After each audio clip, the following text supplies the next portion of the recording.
thank you for that, and we'll have the basket available. I am open for questions. Yes, sir. Thanks for your vision of outcome in which the people really do resume control. I have to say that the scale of the accomplishment you're describing is pretty disheartening, and gives us, I think, a sense of just how much trouble we're in. Yeah. Well, yeah, it does do that. But at the same time, my hope is that it gives you some hope that there is a way to overcome all this. And it's true that if we got the right man or woman up there as president, they can do a lot. You're convinced that's what it takes? No, I'm not. But I'm saying, because getting that is honestly going to be difficult, because every nominee of both the Republican and Democratic parties, ever since John F. Kennedy, every nominee of both parties has been a member of the Trilateral Commission and handpicked by them. That includes Jimmy Carter and Bill Clinton. Barack Obama. Well, I don't have the proof yet on Barack Obama, but my suspicion is... He just went to Bilderberger with Hillary Clinton. Yeah, I do. And he's been heard by AIPAC.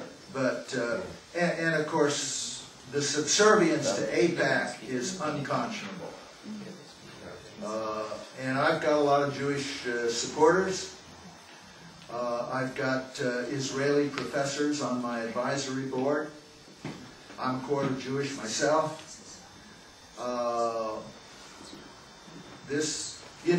People sometimes, because I say, we need to cut AIPAC off at the knees and cut the strings between them and the members of Congress that they control.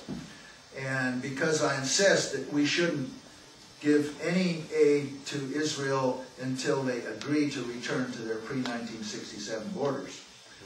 And people say, oh, you're anti-Semitic. Oh, no, I'm not, Being opposed to specific actions of right-wing Israeli governments is no more anti-Semitic than being opposed to specific actions of right-wing U.S. governments is anti-American. We love our country, but we fear our government. That's what we liberals and conservatives in this country have in common. We have been misused, we have been marginalized, we have been alienated, we've been mistreated on the left and on the right. We need to come together and say, you're not keeping us apart anymore. We the people are coming together to take back our country. And so one of the things I propose, because it is so difficult to nominate someone for president who isn't a member of the club, I think we need to start with Congress. After all, in the Constitution, the president is given almost no power. All the power is given to Congress.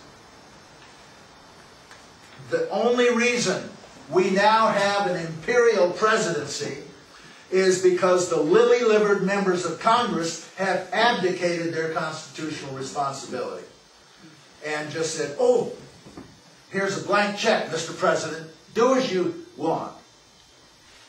Invade the country if you think you have to.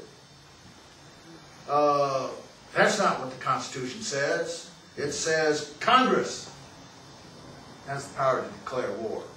Nobody else.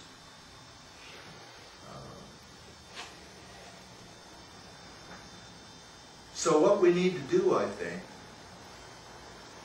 is to be very selective in who we send to Congress.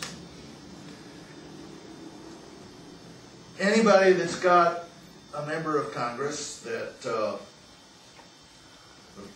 whatever party, that votes against impeachment, who votes for funds to continue the occupation of Iraq,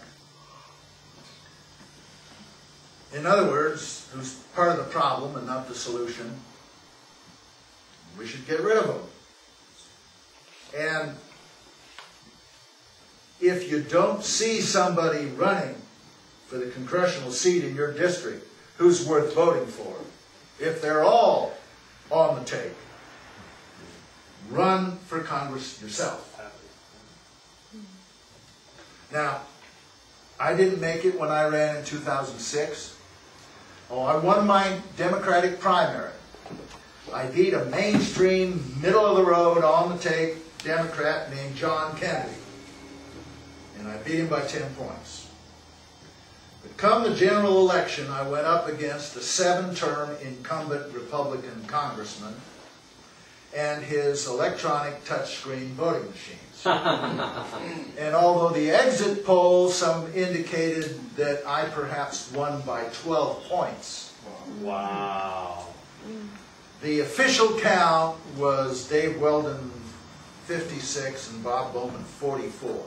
Get a recount? I came closer than any Democrat in the last 12 years, but not close enough. But I didn't hide anything in my platform. Everything is out there. So you can imagine what I got called.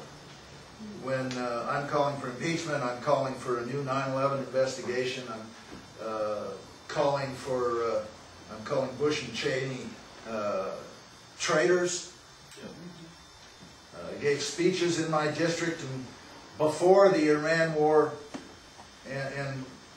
or the Iraq war, before it started and after it started and right down through my campaign, in which I said, you know, if they go ahead and invade Iraq, after we told them it's unnecessary, it's illegal, and all of that, the CIA tried to tell them that it wasn't necessary, but their guys finagled all the intelligence.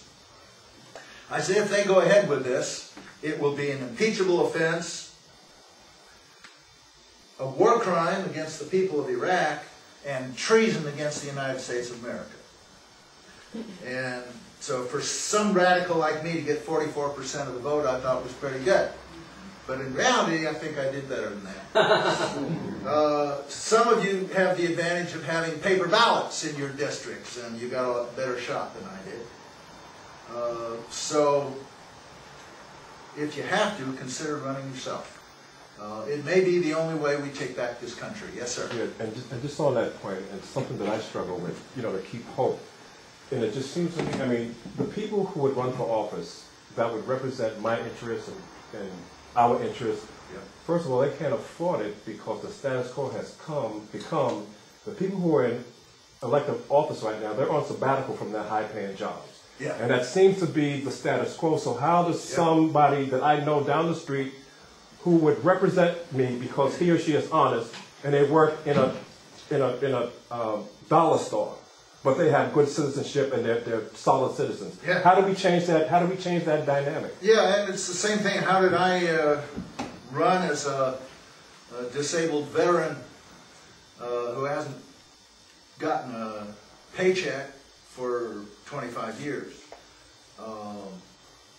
And the answer is I raised $125,000, most of it in very small checks and from people not just in my district, but from all over the country.